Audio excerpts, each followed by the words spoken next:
Next chapter हमारा chapter number 6 that is about the kingdom prokaryote है या Monera, kingdom prokaryote या Monera. इसमें हमारे पास जितने भी ऑर्गेनिजम्स हैं, वैसे एक्चुअली बैक्टीरिया साइनोबैक्टीरिया ही होते हैं जो कि मोनेरा है, प्रोकैरियोट है, उनका सेल जो है प्रोकैरियोटिक है और हम जो है वो इसको डिस्कस करेंगे इन डिटेल। सबसे पहले जो है हमें ये पता होना चाहिए कि बैक्टीरिया जो है वो कितनी टाइप्स के हैं। बुक के बिल्कुल फर्स्ट लाइन्स में, चैप्टर के फर्स्ट लाइन में ये बात लिखी हुई है कि there were 2 kinds of bacteria, eubacteria और आर्कियो बैक्टीरिया। यू बैक्टीरिया में there were the true bacteria और आर्कियो बैक्टीरिया जो है वो एंशिएंट बैक्टीरिया है। उसके बाद discovery of bacteria, discovery of bacteria में सबसे पहले हमारे पास जो है वो है एंटोनी वैन ल्यूवेनहुक, साइंटिस्ट है, 1673। इसने माइक्रोब्स की प्रेजेंस जो थी वो रिपोर्ट की थी and he used a specific word that was animalcules that meant small creatures.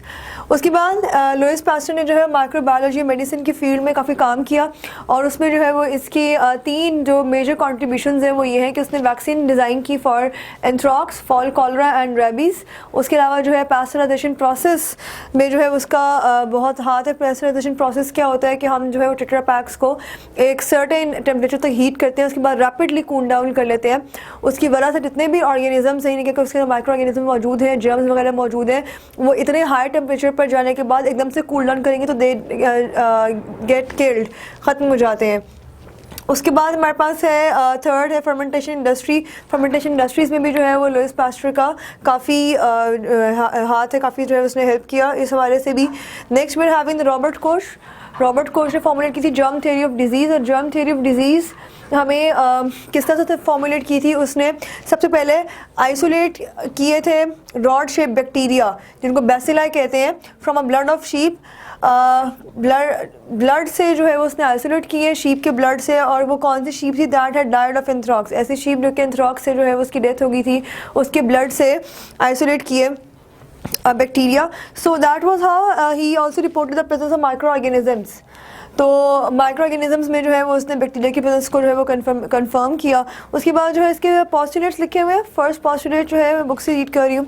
Specific organism can always be found in association with a given disease, यानी कि हर डिजीज़ से रिलेटेड कोई ना कोई स्पेसिफिक ऑर्गेनिज्म जो है वो ज़रूर है, और स्पेसिफिक ऑर्गेनिज्म जो है that can be micro organism, that can not be a micro organism, यानी कि वो मल्टी सेलुलर भी हो सकता है।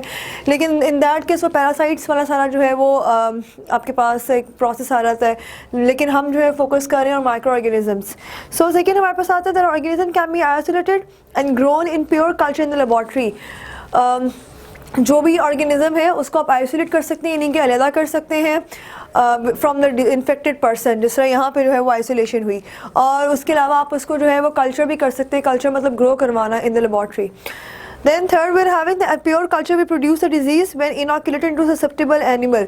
और जो आपने कल्चर किया है इट कैन प्रोड्यूस डिजीज़। वो ऑर्गेनिज्म अगर आप किसी ससेप्टेबल एनिमल या ऐसा ऑर्गेनिज्म, ऐसा एनिमल जिसमें डिजीज़ के पैदा होने के चांसेस हो, तो उसमें जो है वो डिज़ीज़ दोबारा से अगर हो सकता है अगर आप उसमें जो है ये कल्चर्ड फॉर्म ऑफ बैक्टीरिया या कल्चर फॉर्म ऑफ कोई भी माइक्रोऑर्गेनिज्म जो है उसमें अगर आप इनोकुलेट करवाएंगे।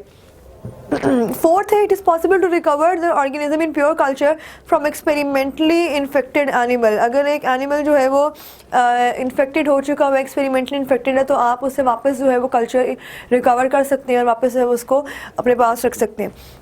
Then you're having last line is Koch and his colleagues invented many techniques concerning inoculation. Inoculation होती है इंजेक्ट करना, then isolation that means separation, media preparation में हम nutrients जो है वो देते हैं, ऐसे न्यूट्रिएंट्स प्रोवाइड करते हैं माइक्रोऑर्गेनिजम्स को जो उनको ज़रूरत होती है उनकी ग्रोथ डेवलपमेंट के लिए, ताकि उनकी ग्रोथ ज़्यादा हो।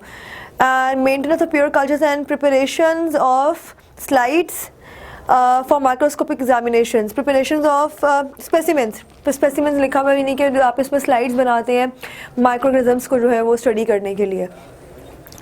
तो यहाँ तक जो है वो आपके पास डिस्कवरी ऑफ बैक्टीरिया जो है दैट गेट्स कंप्लीटेड।